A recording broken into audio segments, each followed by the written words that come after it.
ইতিহাসের সবচেয়ে বড় শিক্ষা হচ্ছে মানুষ ইতিহাস থেকে শিক্ষা গ্রহণ করে না। আসলে ইতিহাস সাধারণত তৈরি করা হয়, প্রত্যেক যুগেই ইতিহাস তৈরি করা হয় ক্ষমতায় যারা থাকে তাদের পক্ষ থেকে, এবং সেই ইতিহাসকে তারা মিডিয়ার মাধ্যমে মানুষের সামনে সত্যি প্রতিষ্ঠিত করে। অর্থাৎ ইতিহাস তৈরি করার কারখানা হচ্ছে ক্ষমতা এবং মিডিয়া। ক্ষমতা থেকে ইতিহাস প্রডিউস হয়, আর মিডিয়া সেই প্রোডাকশনটা মানুষের সামনে প্রতিষ্ঠিত করে সত্যি।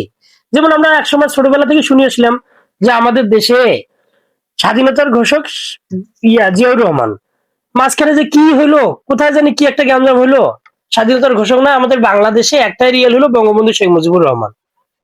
এখন দেখতেছি তার প্রভাবটা কমে গেছে, হয়তো সামনে বিএনপি ক্ষমতায় আসলে হয়তো আবার শুনবো যে জিয়াউর রহমান স্বাধীনতার ঘোষক। আর জামাত যদি কখনো ক্ষমতায় আসে, তখন হয়তো বা কি ইতিহাস যে শুনবো, ওগুলো হয়তো রূপকথার গল্প মনে হবে। আর মাঝখান থেকে বিশেষ ক্যাডার হওয়ার জন্য আমরা মুখস্থ করতেছি পাই ধরি। আমরা ছোটবেলায় পড়ছিলাম যে শায়েস্তা খান, শায়েস্তা খানের আমলে টাকা আটমোল চাল পাওয়া যেত। আর মাঝখানে পড়লাম উনি একজন অত্যাচারী শাসক ছিলেন। আসলে ধর্মের ক্ষেত্রে এরকমটা হয়েছে। বিদায় হজের ভাষণ বা গাদিরে ঘুমের যে ঘটনাগুলা, এগুলা শিয়া আলেমদের কাছে থেকে যদি শোনা যায়, ওরা যে হাদিসগুলো বর্ণনা করে বা যে ঘটনাগুলো বর্ণনা করে, ওই ঘটনাগুলা সুন্নি আলমরা হয়তো শুনেও নাই। আর সুন্নি আলমরা যে ঘটনাগুলো বলে, শিয়া আলমরা ওরকম বই ওরকম ঘটনা হাদিস হয়তো চোখেও দেখে নাই।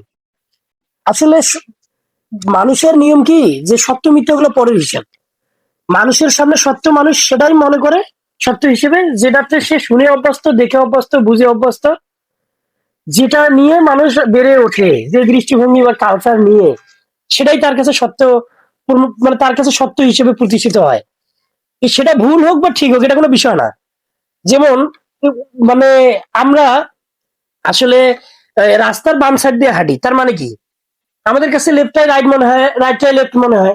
যেমন আমরা সুইচ গুলা যে চাপি আমাদের দেশে, তা বৈদ্যুতিক সুইচ গুলা যখন ডাউন করি তখন লাইট জ্বলে, আর যখন আপ করি তখন লাইটটা অফ হয়, উল্টো একটা হিসাব। কিন্তু ওইটাই আমাদের কাছে যৌক্তিক মনে হয়, কারণ যেখানে অনিয়মে নিয়ম, সেখানে নিয়ম মেনে চলাটা অনিয়ম।